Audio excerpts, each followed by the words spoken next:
presentando muy brevemente a José Ovejero. Digo muy brevemente porque José es un autor muy versátil y que tiene una cantidad de obra en todos los géneros literarios posibles. Ha publicado novela, ha publicado poesía, ha publicado teatro, cuento, ensayo, libros de viaje. Tienen para elegir dentro de las lecturas que les guste dentro de la obra de José, ¿no? Sus obras también han recibido muchos premios. Voy a destacar el premio Anagrama de Ensayo por su libro La ética de la crueldad, el Alfaguara de novela por La invención del amor, y el premio Juan Gilabert de poesía por su poemario Mujer lenta. Con su libro anterior de relatos, que no es su último libro, con su libro anterior de relatos, que es Mundo Extraño, también editado por Páginas de Espuma, ganó el premio Setenil al mejor libro de cuentos del año, que es el año 2018.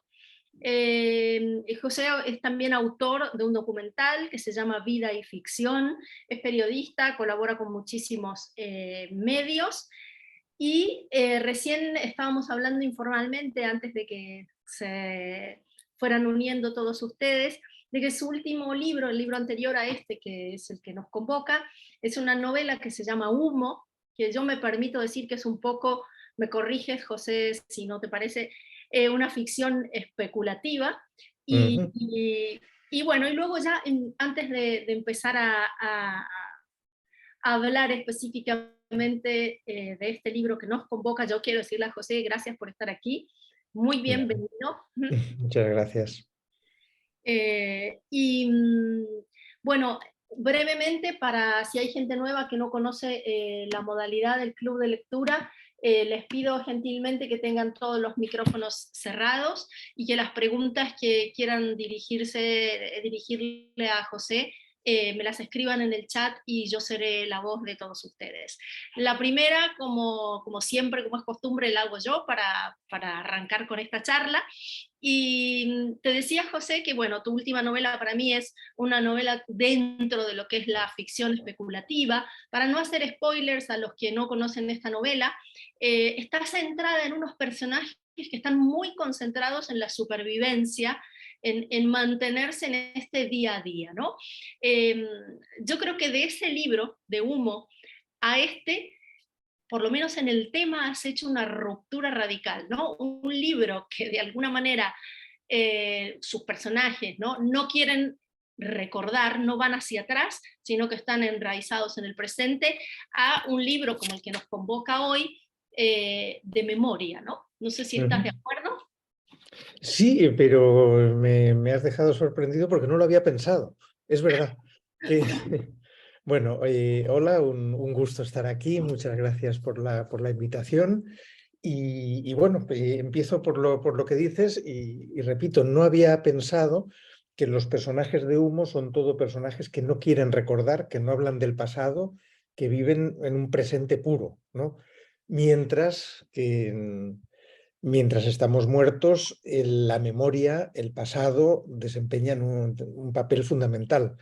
No había visto esa relación, sí me daba cuenta de que hay una ruptura también fundamental, casi yo diría con toda mi literatura, porque al igual que Humo, mi literatura se ha basado sobre todo en la imaginación, en la ficción, voy a decir, pura, aunque sé que la ficción pura no existe, ¿no? Siempre hay algo de experiencia, de conocimiento del mundo que te rodea, de ti mismo, etcétera, pero bueno, muy centrado en lo imaginativo. Y de pronto, mientras estamos muertos, aparco un poco la imaginación para escribir relatos basados sobre todo en la memoria. Por supuesto, hay una parte de imaginación, porque la memoria no es perfecta, los recuerdos los construimos y reconstruimos, todos tenemos huecos, todos tenemos esas pequeñas ficciones que utilizamos para contar nuestra propia vida. Entonces, bueno, como eso es así, yo también me permito en Mientras estamos muertos incluir elementos que no están exactamente en mi recuerdo. Quiero decir, no es que sean mentira, es que no todo me sucedió a mí, pero sucedió a mi alrededor. Bien, los invito a ir escribiendo las preguntas porque si no ya los que me conocen saben que yo me quedo con el autor o la autora y lo monopolizo y me hago un festín. Entonces, en el marco de esto que nos estás contando, José, quería preguntarte, como estás contando, ¿no? Que has hecho una ruptura muy radical, digamos, en tu modo de trabajo en este libro. ¿Cuál fue el primer cuento y cómo te diste cuenta que tenías ahí un material latente para empezar a trabajar cuentos desde la memoria que no tanto desde la ficción o imaginación? Bueno, es curioso porque los libros de cuentos que he escrito, normalmente, una vez que tengo todos los cuentos, empiezo a recolocar, ¿no? ¿Cuál va primero, cuál después? No, mejor este. Y en este caso no. En este caso están publicados en el mismo orden que los fui escribiendo, porque lo acabé de escribir y pensé que no estaba bien, o sea, que estaba bien, que no había mucho que retocar, o por lo menos a mí no se me ocurría, y mi editor, que en el libro anterior de cuentos, Mundo Extraño, sí intervino también en el orden, discutimos qué era mejor, cuál, con qué empezar, con qué terminar. En este caso tampoco creo que me hiciese ninguna propuesta de cambio. ¿Por qué empiezo a escribir este libro? Ahí tengo que dar un poco marcha atrás y tiene que ver también con un trabajo de memoria, pero en el ámbito privado. Mi padre estaba perdiendo la memoria. Tenía un Alzheimer galopante ya desde hace bastantes años y en sus 2 últimos años de vida, porque murió hace un año, me dediqué a escribir un diario que no escribía todos los días, pero sí con mucha regularidad, en el que iba anotando mis visitas a mi padre, a eso que quedaba de mi padre, y los recuerdos que eso me iba provocando. Lo que pasa es que, como digo, eso es un trabajo privado, a mí me interesaba hacerlo, no lo voy a publicar, pero eso puso en marcha toda esa memoria, todos esos recuerdos de mi relación con mi padre. Y se me ocurrió escribir un cuento, que es el primero del libro, Matar un perro, en el que el padre propone al hijo que dispare a un perro que está por ahí en el monte. Y lo escribí y decidí continuar escribiendo. Me interesó, me dije, vamos a trabajar esto desde el punto de vista de la ficción y poco a poco pues así fue saliendo y de ahí viene el libro. Claro, bien. A ver, yo luego volveré sobre ese matar a un perro y otras cosas, pero aquí tienes una pregunta que dice, en el cuento Él y ella, ¿quieres ir más allá de Proust en la construcción de la frase, representar el trabajo de la memoria o tejer dos hilos, él y ella que en sus diferencias y las vicisitudes de la vida en esta época van a unirse en un único destino que incluso la vida no podrá romper con un punto? Pues claro, yo cuando me pongo a escribir no pienso en Proust, ni muchísimo menos. Tengo un poco el desafío de contar en muy pocas páginas la historia de una relación y la historia de los dos personajes que entran en esa relación, que podrían ser mi madre y mi padre. Pero claro, si yo pienso en mi madre y mi padre, como creo que le sucede a la mayoría que piensa en sus padres y han vivido mucho tiempo, no los ve por separado, o a mí me cuesta verlos por separado. Ellos dos existen como pareja, son una relación, son mis padres, y por eso, salvo en su infancia y su juventud muy joven, porque se casan muy temprano, mi madre tenía 19 años, me parece, y no son eso, no son entidades separadas. Y se me ocurrió empezar a contar su historia y cómo se va acercando entretejida, sin separarlos del todo. Y por eso os habréis dado cuenta de que no hay un solo punto en toda la historia, de que en medio de una frase paso de la historia de uno a la historia de otro y regreso y cómo se van uniendo los dos. Y bueno, sí hay un punto que llega muy al final cuando ella se queda sola. Entonces de pronto se separan de una manera radical las dos historias. Entonces no diría que fue ni un intento de ir más allá de Proust, ni siquiera un ejercicio de estilo. Yo no creo o yo no trabajo con ejercicios de estilo, sino que busco el estilo que se adapta mejor a lo que quiero contar. Y pensé que esa iba a ser la manera de contarlo mejor, de resumirlo mejor, y bueno, y ese es el resultado, es el que habéis leído. Ahora paso a otra pregunta que te han hecho aquí, pero al margen de eso y sobre acerca de la puntuación de ese cuento, a mí me produce dos cosas, ¿no? Que no sé si quieres comentar algo o si también lo tenías previsto, ¿no? Cuando decís esta idea de que la forma que eliges tiene que ver con encontrar la mejor manera de expresar ese fondo, ¿no? Ujú. Las comas me dan una idea de enorme velocidad, ¿no? Como si Sí. la vida fuera súper fugaz. La vida de Ujú. todos los personajes, pero un poco también la nuestra, ¿no? Sí. Está esta idea de fugacidad. Y luego a mí me parece que este relato explica muy bien, no explica, explica es una palabra mal elegida, ¿no? Eh, Representa o simboliza muy bien algo de la estética general del libro. Yo tengo una sensación de que en este libro cada cuento es como si fuera un fósforo, ¿no? que ilumina una parte de Ujú. una habitación o de una historia general. Algo muy fragmentario se apaga y encendemos otro fósforo, pero se va construyendo otro fragmento de vida, ¿no? De suerte tal que todo el libro podría leerse, o al menos yo lo he leído así, como una novela fragmentada, ¿no? Ujú. Y que este cuento puntualmente, de alguna manera, en la forma en que vos elegiste para contarlo, es icónico o modélico del resto del libro. Sí, estoy muy de acuerdo con las dos cosas.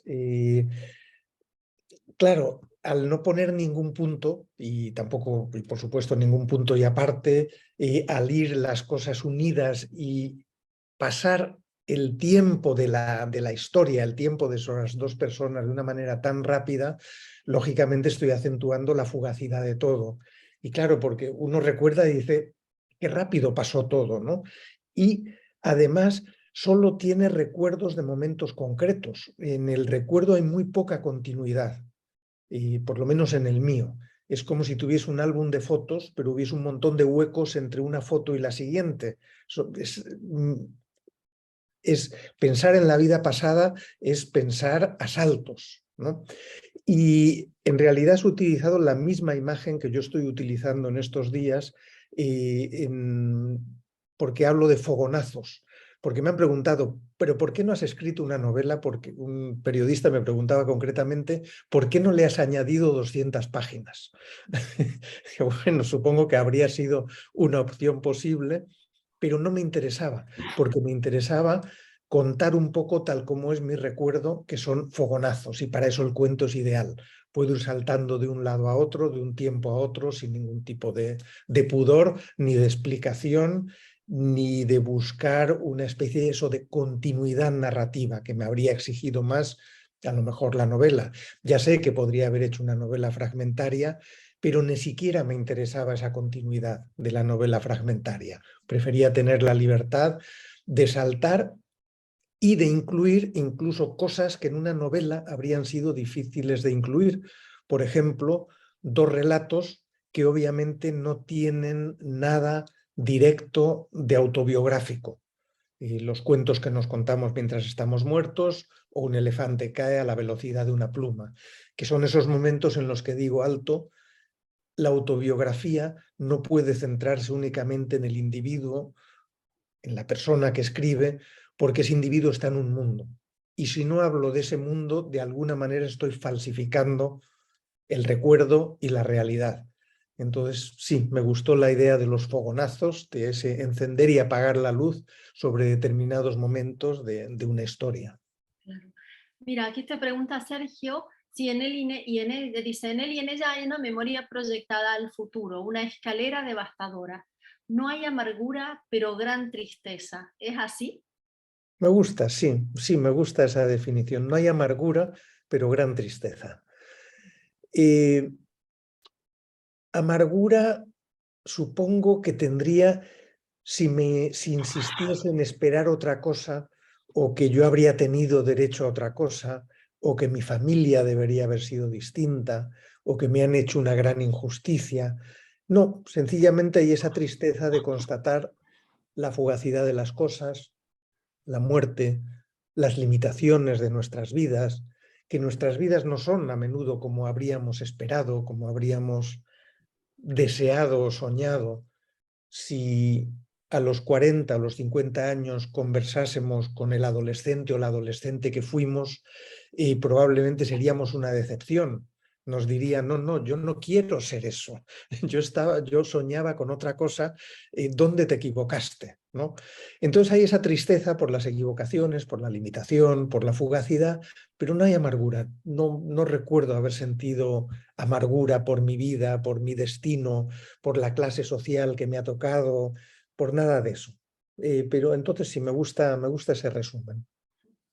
Y luego te preguntan también, bueno, te dicen que el hecho de que el relato no tenga puntos le recuerda a Saramago. A ver si alguien tiene el micrófono abierto, Sí, suena algo... que se está acoplando. Les Sí, pido. ahora se Ah, fue. no, gracias. Okay. Pues no lo sé, no sé dónde Saramago no utiliza puntos. A lo mejor no he leído ese libro o esos libros. He leído alguno de Saramago, pero no recuerdo tal cosa. Lo que no significa que no me haya influido. A veces nos influyen cosas que hemos olvidado, pero no recuerdo concretamente.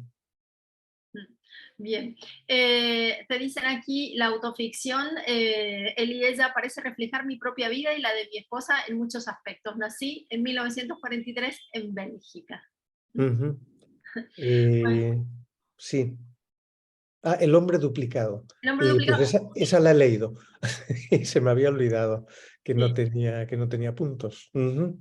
sí, en realidad hay una cosa que hace Saramago, yo no leí la obra entera tampoco, pero que es muy común, que no usa la marcación tradicional del diálogo. Entonces, Ah, ok. incluye entre comas, pero pone mayúscula. No es Sí, como tu caso, porque vos sostenés la minúscula a lo largo de todo el relato. sí, Saramago pone comas y pone como una mayúscula, con lo cual es a medio camino, ¿no? Entre el punto y aparte. ok. Ujú, ok. Sí. Sí, supongo que esta viene de Jean-Claude. Mm, Sí. exacto. Em, es, claro, cuando escribes, tú no esperas, o yo por lo menos no espero contar la vida de los demás o que aquello que yo cuente les haya sucedido de manera parecida a otras. Y yo sé, por experiencia, que aunque tú estás metido en tu libro y piensas que estás encerrado contigo mismo, tus fantasmas, tus ficciones, de alguna manera, si esa literatura merece la pena, está conectando con las vidas, las ficciones y los fantasmas de los demás.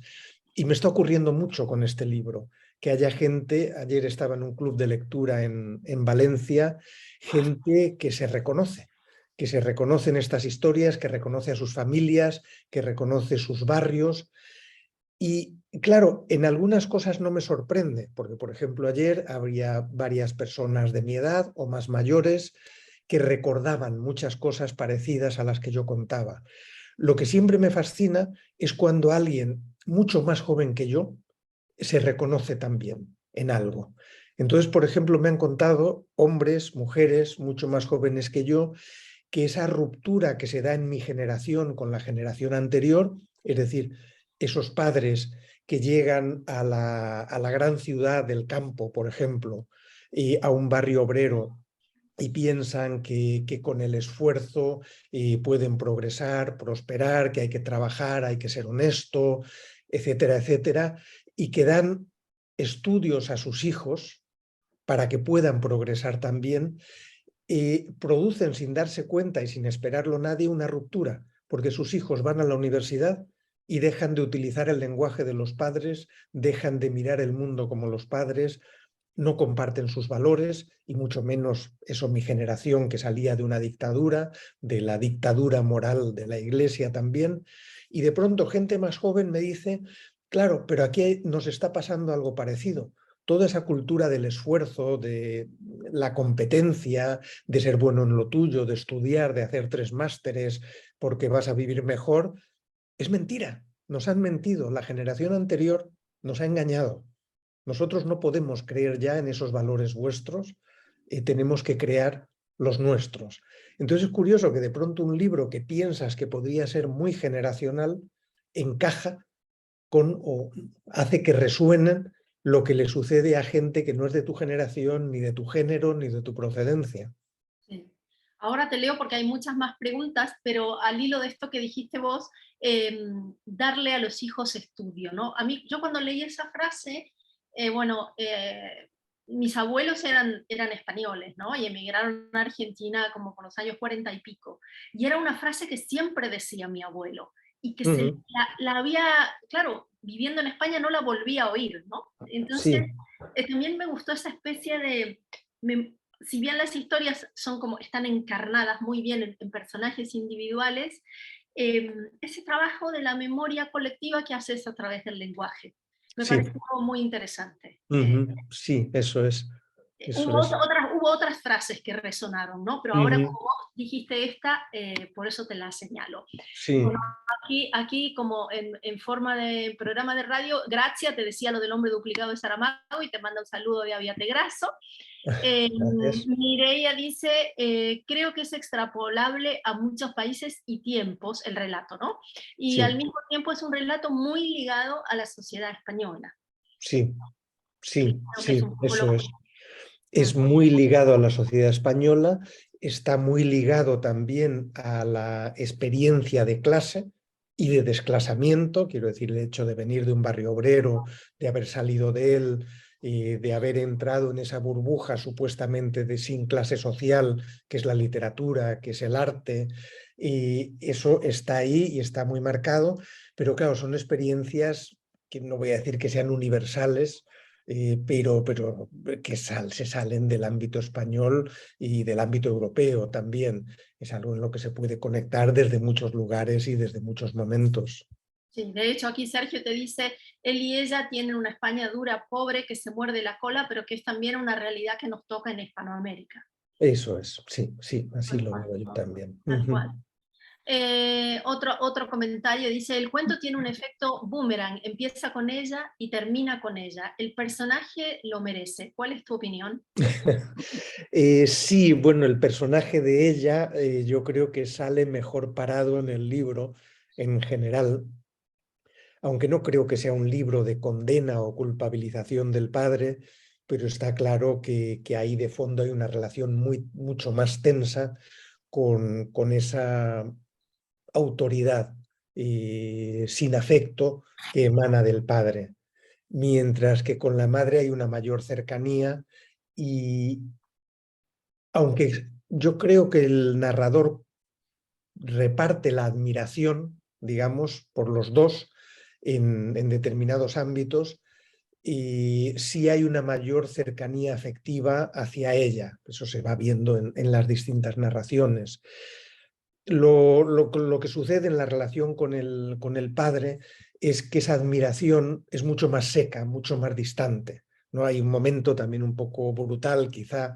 Yo creo que algunos lectores me reprochan que sea tan frío el personaje narrador, y en ese momento en el que dice, sí, puedo darle las gracias porque no tenía por qué haber hecho ciertas cosas por mí.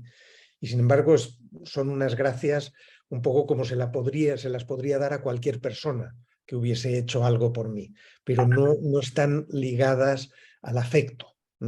Entonces, yo creo que eso, aunque no hubiese voluntad de hacerlo, eso es algo que se refleja en las narraciones. Aquí también otra persona que te dice, yo también me identifico, mis padres son los personajes en parte. Vivimos en el extrarradio en Madrid, barrio de Orcasitas, y conozco gente que su fin de progreso era salir del barrio, y como paradoja, algunos han vuelto. Sí, sí, algunos han vuelto y bueno, como se suele decir, uno sale del barrio, pero el barrio no sale de uno, ¿no? Yo creía que había salido ahí, pero te acompañan muchas cosas. Te acompaña la manera de vestir, te acompañan los modales, te acompañan ciertas expresiones, ciertas experiencias que compartes con ese barrio. Yo vengo de Vallecas y como creo que se dice en el libro en algún momento, y sí, yo me he escapado de allí, pero no del todo.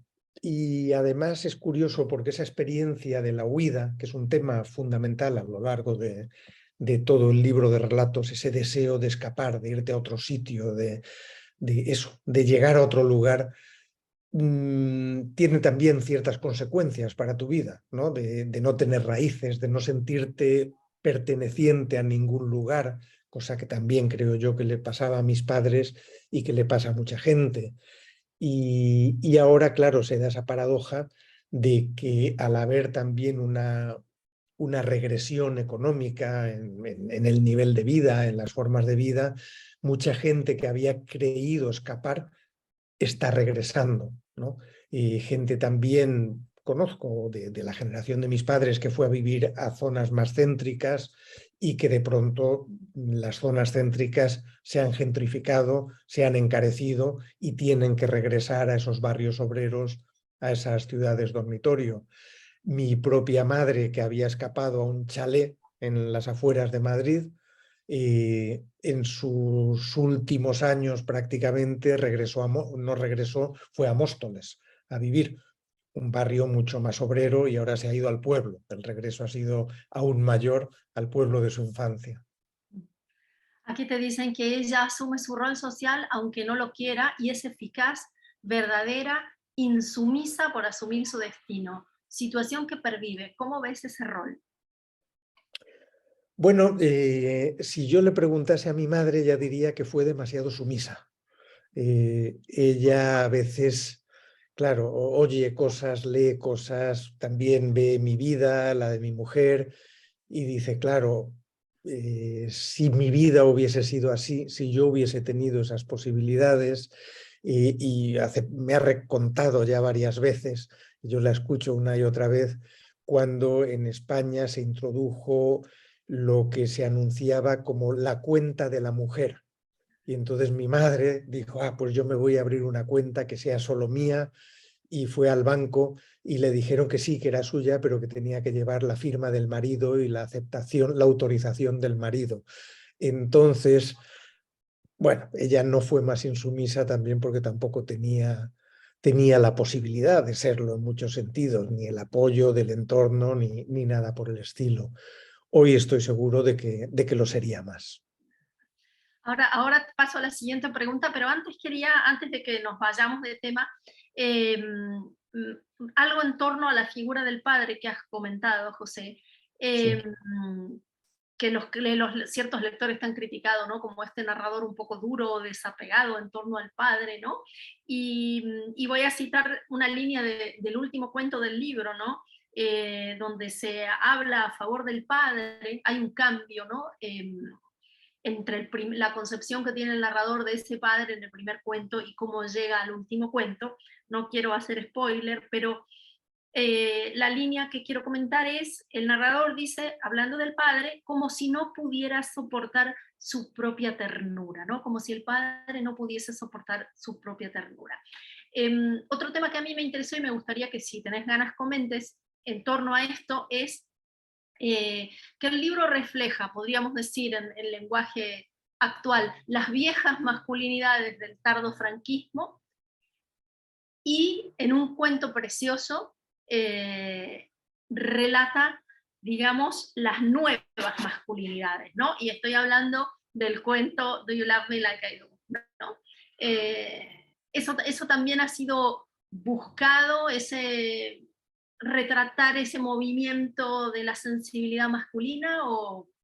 No, la verdad es que no lo buscaba, no lo pensé así, no pretendía hacer un retrato ni de las nuevas masculinidades ni de las antiguas.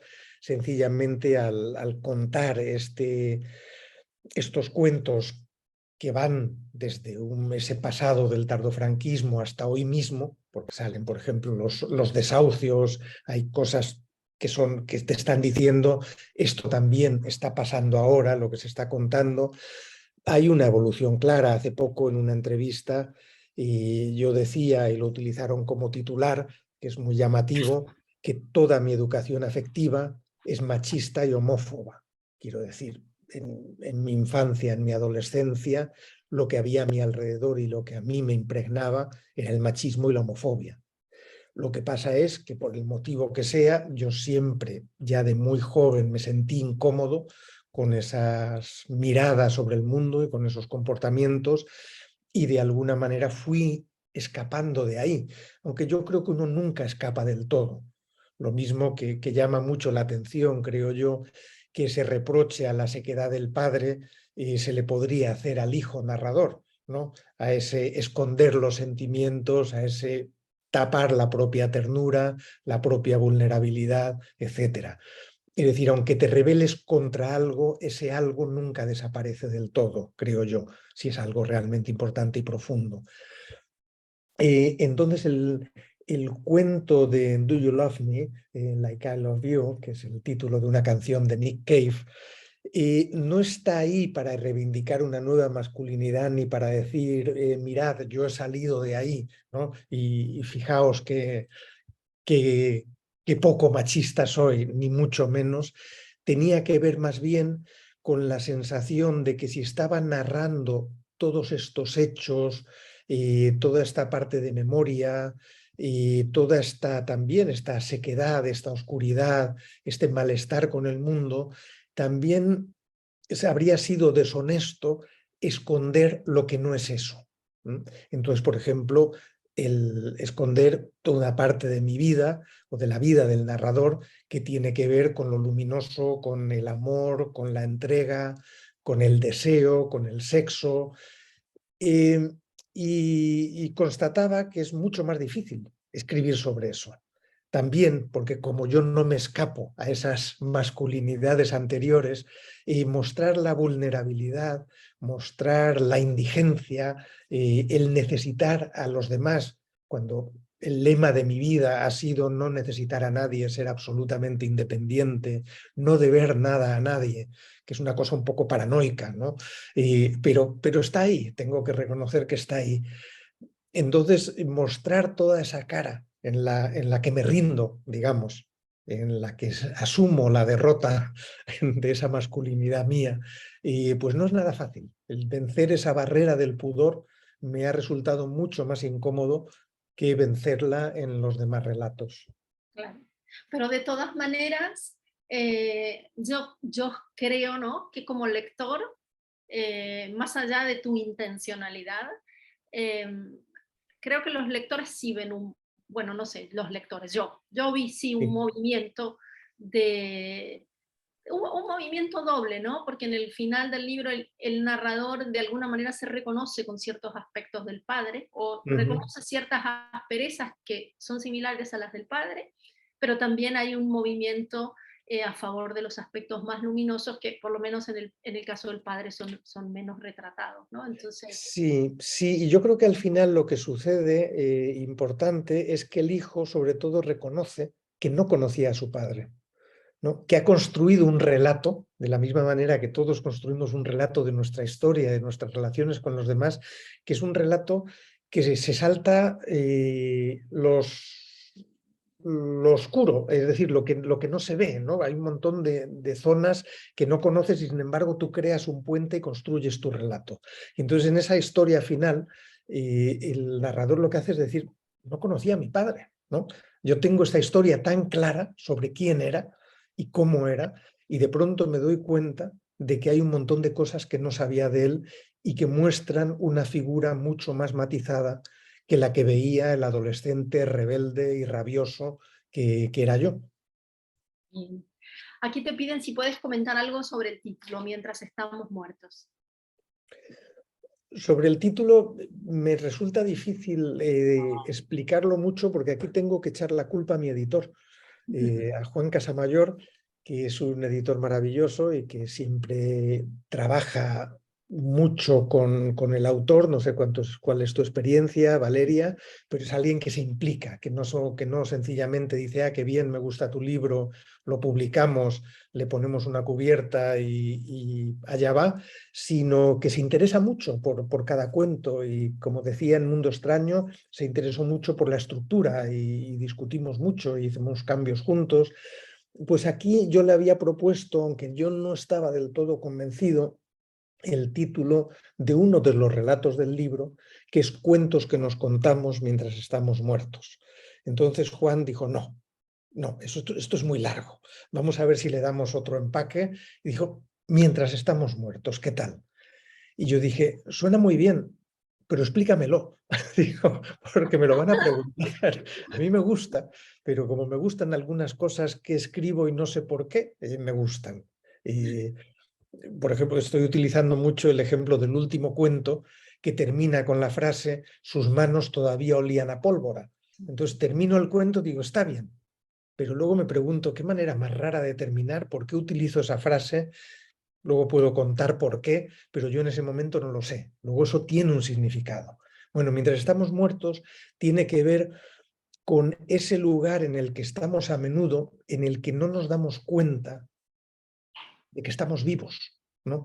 Que estamos en otro sitio, que estamos como los fantasmas, presentes y ausentes. Estamos demasiado ocupados en lo que va a suceder, en nuestros proyectos, en nuestros deseos, en lo que no tenemos, en correr de un sitio a otro, en ese trabajo que nos consume día a día, a menudo, en esas inconformidades, y no nos detenemos a veces a decir, estoy vivo, esta es mi vida, esto es lo que me está pasando. Pero entonces cuando empezamos a recordar, nos damos cuenta de esos momentos que fueron fundamentales y que quizá los vivimos en ese momento como si hubiésemos estado muertos. Entonces, por ahí va la explicación que fuimos elaborando Juan y yo, pero no sé, me parecía que encajaba muy bien lo que me había dicho Juan, aunque todavía tengo esa sensación de vaguedad, de no poder asirlo del todo. Bien, dos preguntas vinculadas a algo que venías diciendo, ¿no? Una en torno al pudor que tuviste que vencer, ¿no? Para escribir el cuento de amor o erotismo, ¿no? Que está aquí en el libro.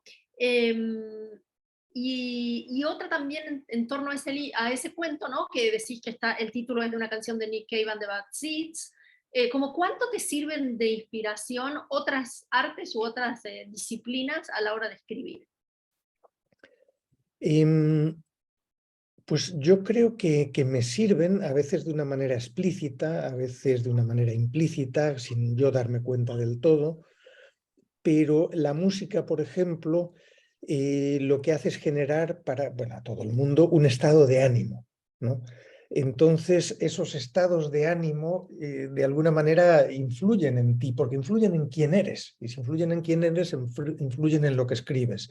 Entonces, una novela, perdón, una canción como Do You Love Me, Like I Love You, con esa especie de una mezcla como de alegría, porque es una canción casi épica, con esas campanas y ese retumbar de todo, y de desesperación, ¿no?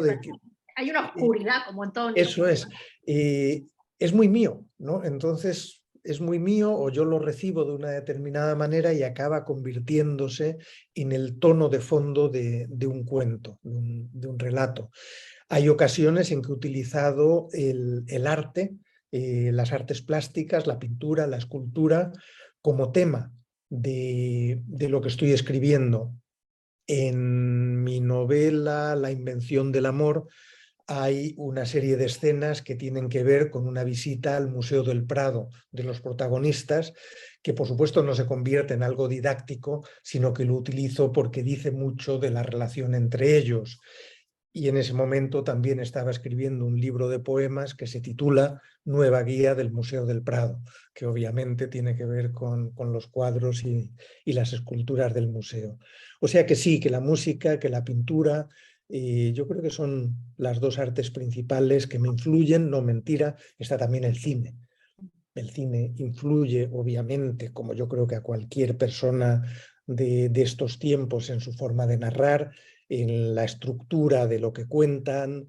Y entonces, todo eso está ahí y sale por algún sitio, claro. Y en torno al pudor, porque yo me había buscado, bueno, solo tengo este libro de poesía tuyo, que es Mujer Lenta, eh, para leerles un poema, porque no me di cuenta de, no sé si lo tienes a mano el libro, porque yo siempre digo, nunca tenemos poetas, ¿no? Sí, En nuestro club. Y digo, a lo mejor sería lindo si lo tienes a mano. lo tengo por casualidad ahí detrás en un montón que no debería estar, pero antes he descubierto que está. ¡Qué suerte!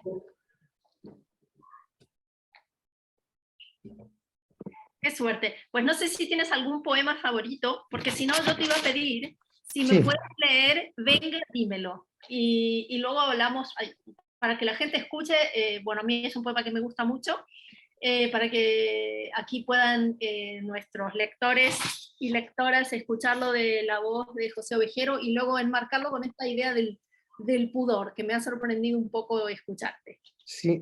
¿Recuerdas la página o la sabes cuál es? Ay, no, porque yo me lo copié para leerlo como Mm, estoy sin gafas, pero si no, uno que te guste, José, porque lo lindo sería que la gente, ya que te tenemos y que tenemos el libro. A ver, un segundito, que a lo mejor lo tengo aquí. No, es que no sé si se titula así A y ver, no lo veo. ese que dice, dime que soy la más hermosa y después dime, es ese, ¿no? O me estoy Sí, inventando pero el no sé cómo se titula. Bien. Pues a lo mejor me lo Pero inventé. seguro que lo encuentro. Si queréis hacerme una pregunta entre medias. A ver, dice, te están citando aquí un cuento. Todos los perros que hemos tenido en mi familia acaban por volverse locos. Esta es una manera de empezar la historia. Mi abuela se dejó morir para vengarse de mi padre. Esta sería otra manera de empezar y no sé cuál es la mejor. En realidad, las dos historias son la misma. En realidad, se trata de dos historias que no tienen nada que ver una con otra. Es lo malo de escribir, que sabes que estás imponiendo a la vida una lógica y una estructura de la que carece. Es lo bueno de escribir, que puedes ordenar el mundo, aunque solo sea durante unas páginas. Todos los perros, mi abuela. Dos maneras de empezar una historia para contar quizá una tercera. Por ejemplo, la de un perro cuyo nombre no recuerdo. ¿Es un taller de escritura? Te preguntan. Que si es un taller de escritura, es una reflexión sobre la escritura. Porque si lo piensas, ¿qué es lo que hacemos cuando escribimos ficción? Contar una tercera historia, a lo mejor, para contar otra cosa. Porque, como decía Pilia, refiriéndose a los cuentos, pero yo lo ampliaría a la novela, un cuento es siempre la narración de una historia secreta, ¿no? Bien. Tú estás contando algo para contar otra cosa que va por debajo. Y yo por eso lo que he hecho alguna vez en talleres de escritura es utilizar lo que llamo la técnica de la lupa. Les pido que me cuenten una historia. Entonces, cuentan una historia y yo les pido que pongan la lupa sobre solo una frase, un fragmento, para ver si conseguimos entresacar la historia que está por debajo. Es decir, porque uno cuenta una historia para contar otra. Entonces, sí, es un taller oculto de escritura, ese inicio, y es una reflexión sobre lo que hacemos cuando escribimos y sobre cómo en realidad cuando se dice que esta historia tenía que contarse así y no de otra manera, no lo creo. Toda historia puede contarse desde distintas perspectivas, ángulos, con distintos estilos. Por eso me gusta tanto escribir un libro de cuentos, porque me permite ir saltando de un estilo a otro, de un tono a otro, o llevarlo incluso al extremo de, como hago en este libro, contar la misma situación dos veces, los dos últimos relatos, con estilos completamente distintos. No es un afán de experimentación, es un afán de profundizar en la historia. Claro. Aquí, ¿sabes qué pasa? Sé que nosotros el lunes empezamos a leer, bueno, tenemos un taller de lectura y que está concentrado en este libro tuyo, entonces empezamos a leerte y yo marqué como primer cuento para leer ese, Ok. justamente porque ya con muchos de los alumnos hemos leído ese microensayo de Pilia, que es la tesis de los dos cuentos, ¿no? Y entonces a mí me parece que es algo aquí muy señero, ¿no? Para marcar porque a veces hay que encontrar esa segunda historia, ¿no? Yo creo que es bastante acertada la idea de Pilia, pero a veces cuesta encontrar esa cosa, Sí, ¿no? Todo lo que dijiste de la lupa te lo voy a robar, ok, tuyo es. pero te lo robo aquí en presencia de todos mis alumnos, así Muy que bien. es un apropiacionismo ahí con Z. Y No, sobre Mujer lenta, perdona, sí, si voy a leer un el poema poema si tengo, quieres, tengo sí, que dar una explicación. venga. Mujer lenta es un libro de poemas que escribí. Yo siempre escribo los libros de poemas, me pasa como con los libros de cuentos, igual que escribir una novela, no poema a poema, sino con un proyecto. Tengo una idea que quiero desarrollar, a base de cuentos, a base de poemas. Entonces aquí pensé, utilizamos la poesía siempre, o casi siempre, como una forma de expresión del yo, ¿no? Y de nuestras emociones, de nuestras ideas, de nuestros temores, etcétera, etcétera. Y pensé, pero es curioso, cuando yo escribo novela, imagino personajes que no existen y esos personajes consiguen transmitir emociones de las que los lectores y lectoras se apropian y se conmueven como si fuesen verdad. Digo, ¿por qué tengo que escribir poesía que sean mis emociones? ¿Y si me invento un personaje? ¿Y si me invento una mujer que escribe poemas? Una mujer que ha tenido una vida distinta de la mía y escribe sus poemas desde esa vida. ¿Serán igual de intensos? ¿Serán igual de emocionantes que cualquier libro de poemas autobiográfico? Y de ahí nace Mujer Lenta y por eso... Claro. Y ahí, antes de que leas, entonces te hago la pregunta, porque ya que lo has explicado, antes hablaste en torno al pudor, que lo que te costó, digamos, o el pudor que tuviste que vencer para escribir el relato de amor de este libro, ¿no? Y entonces yo pensaba, mientras vos me decías esto, digo, pues qué raro, porque escribió un poemario desde una voz femenina, ¿no? Y esa era la pregunta. Sí, y Pero ya un además poco es curioso porque es un poemario desde la voz femenina y una amiga a la que conoces, Marta Sanz, una vez presentándome no sé dónde, dijo que este era un libro de poemas que eran una auténtica declaración de amor del autor. Ella a través, por debajo de todos de esas máscaras, vamos a decir, de la ficción, sí veía a José Ovejero hablando de amor hacia una mujer. es que yo sentí más o menos lo mismo, no nos conocemos con José, pero es que yo sentí eso mismo, ¿no? Y entonces me sorprendió enormemente cuando dijiste lo del pudor, ¿no? Pero bueno, si nos quieres leer un poema cualquiera, que todos son hermosos. Leo este, Venga, dímelo, que es muy cortito. Se titula Venga, dímelo. Dime que soy la más hermosa y después dime, sin cambiar el gesto, que soy la más fea y la más sucia de las mujeres que has amado, de las que todavía amas. Dime que soy el alfa y el omega de tus deseos, que en ese arco, en ese espacio, cabe todo lo que somos. Dime que no me dejarás nunca y después dime que ya te has ido, que eso que acaricio es solo tu sombra, que te abrazo como niños de orfanatos se agarran a un peluche descosido y se consuelan, pero saben que la tela es tela y la almohada lo que aprieto entre mis piernas. Dime que me necesitas y te ahogas si no estoy y que podrías vivir sin mí, que no recordarías el día ni la hora a la que salí de casa. Dime que mis ojos son azules, son hermosamente negros. Dime qué vamos a hacer, qué voy a hacer para no enmohecernos en un cariño tranquilo como un perro que bosteza frente a la chimenea. Precioso. Sí, es un poema muy conmovedor y yo de alguna manera siento que es un poema que vence muchos pudores, pero claro, como el pudor es íntimo y personal, no te voy a discutir cuál te costó más. Aquí tienes otra pregunta en torno a, bueno, como te digo, ya hay gente que está leyendo tu libro por entero y se sale de este él y ella, en torno a Enterrar al Padre 2, dice que es muy conmovedor y muy diferente de Enterrar al Padre 1. Si Sí, podrías comentar algo en torno a esta diferencia. sí. Una razón es a la que me refería antes, o no sé si me refería antes o en otro sitio, perdonad, ya me lío. Claro, decía antes, eso sí lo decía, que todo trabajo autobiográfico, de recuerdo, tiene algo de ficción y que un trabajo autobiográfico encajado en un libro de cuentos tiene aún más de ficción y está diciendo a quien lee, atención, esto es verdad, pero no porque me haya sucedido a mí todo exactamente así. A lo mejor os habéis dado cuenta de que el narrador a veces tiene una hermana y a veces tiene un hermano, pero nunca se citan juntos en el mismo cuento. Es como si solo tuviese uno o una.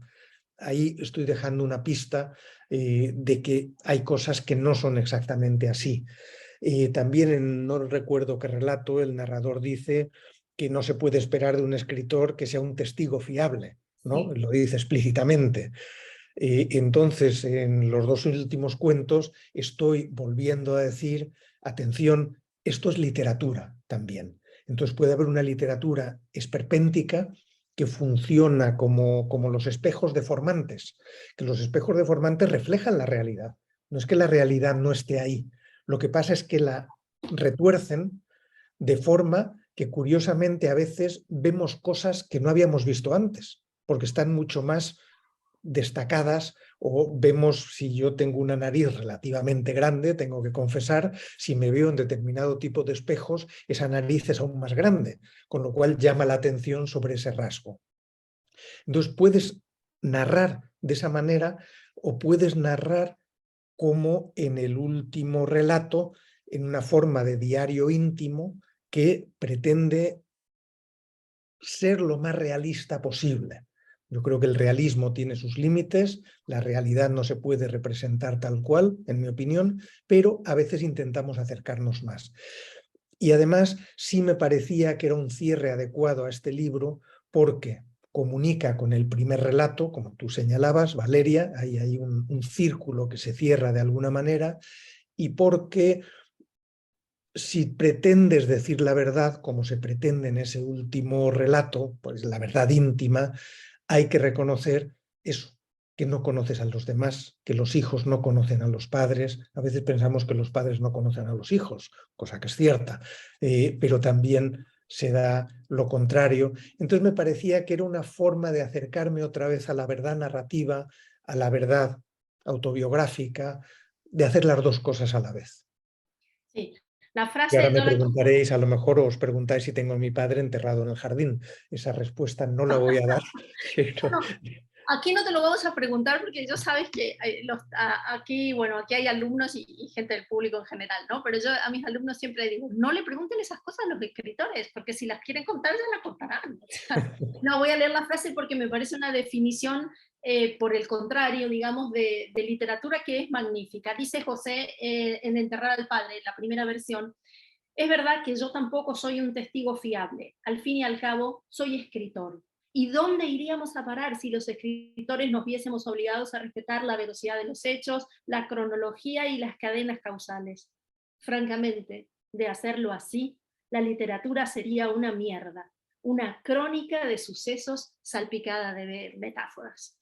sí, Estupendo. yo creo también que se nota mucho que en los últimos años, ya durante bastante tiempo, como he dado muchos talleres de escritura, he pensado mucho sobre la escritura. Y entonces ese pensamiento se va mezclando con mis historias, porque estoy escribiendo y al mismo tiempo estoy pensando qué significa desde un punto de vista literario lo que estoy haciendo en relación con la verdad, con la ficción, con la narración, con cómo componemos nuestras historias, etcétera, etcétera.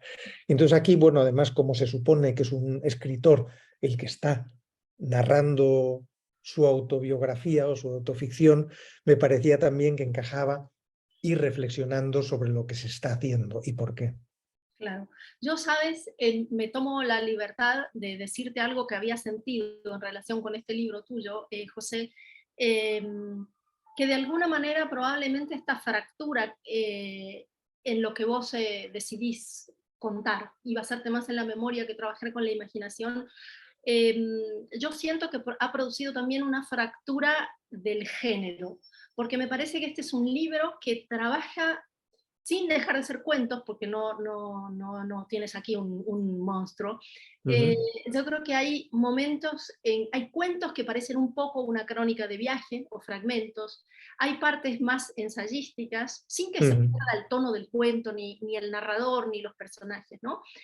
Hay pequeños momentos que parecen escenas de teatro. Yo lo veía como un libro, que de alguna manera recoge toda tu experiencia como autor, y la coloca en un género que, a pesar de que se han esforzado muchísimos autores por hacer decálogos y por sujetarlo muy dentro Ujú. de un marco, es un género muy elástico el cuento, y que tu libro lo prueba, que es Sí, un género, por lo menos el cuento contemporáneo, ¿no? Y eso me ha interesado muchísimo también, sí, me alegra mucho que lo veas así. desde lo formal. Una última pregunta y ya te dejamos escapar. De los últimos libros que yo he leído, Hablo en puntual de La familia de Sara Mesa, que son 2 novelas, ¿no? Y Vengo de ese miedo, de Miguel Ángel Oeste. Son libros que retratan una familia, acentuándose en sus, podríamos decir, más en esa idea de la familia feliz y la familia hermosa, sino mostrando, si querés, los quiebres o las falencias de la familia, y a la vez funcionan como un retrato de época. ¿Hay una sintonía en el ambiente o es solamente una coincidencia lectora mía? No, hay una sintonía y de hecho Sara Mesa me escribió cuando leyó mi libro y me dijo, es impresionante porque hablamos de cosas parecidas y además ella tampoco escribe una novela al uso, sino que utiliza una serie de fragmentos de relatos sobre cada uno de los personajes de esa familia sin unirlos nunca, ¿no? Entonces me dijo, vas a ver el montón de coincidencias que hay y hemos quedado en sentarnos un día y hablar de ello. Y la novela de Miguel Ángel Oeste es una novela más tradicional en el sentido narrativo, en el sentido de que es algo más como, no voy a decir confesional porque suena fatal, pero sí de experiencia traumática de la propia familia y de reflejo lo más realista posible de esa experiencia. Pero sí, y sabes qué, hace 2 días, no, mentira, ayer en Valencia, aunque lo había pensado un poquito antes, estaba pensando, es qué interesante también que haya varios hombres que estamos haciendo eso. Y digo, creo que en realidad somos el producto de la eclosión, de la explosión de la literatura escrita por mujeres. Porque hay un montón de escritoras maravillosas, entre las que puedo contar a la propia Marta Sanz, que he mencionado antes, a Annie Ernaux, que se han dedicado a examinar su propia vida, es decir, ponerse como personajes dentro de la familia, en relaciones a veces muy conflictivas, dentro de la sociedad y cómo la sociedad marca la vida en la familia, cómo la recorta, cómo la oprime y cómo la familia refleja toda esa opresión y que de pronto los hombres o algunos hombres hemos empezado a hacer eso. Digo, es como que a nosotros nos faltaba o no habíamos sabido hacerlo y hemos dicho, mira lo que están haciendo aquí nuestras compañeras, que no nos habíamos o habíamos dejado un poco de lado esa historia. Estupendo. Bueno, quedan unos minutos y te leo la última pregunta y ya te dejamos. En Ok. ella no hay sublimación o pretender que hubo pausas para planeación estratégica, puntos y apartes, tajantes, sino continuidad. Lo seguimos construyendo, ¿no? Su vida, navegando las posibilidades, lanzándonos a lo incierto, como es en la vida real, te dicen. Pues yo creo que con eso podemos cerrar, quiero decir, no tengo, Yo no diría, tengo nada que añadir, así es. Me parece que está muy bien resumido. sí, yo diría que sí. Bueno, José querido, muchísimas gracias. La verdad que hemos disfrutado, hablo yo en boca de todos, pero estoy segura de que ha sido así.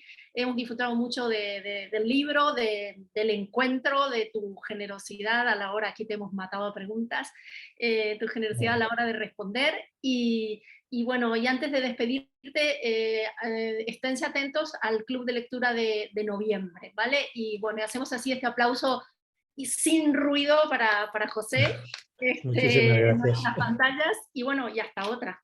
Gracias, hasta muy pronto y gracias por tenerme entre vosotras. Gracias, Adiós. José. Adiós.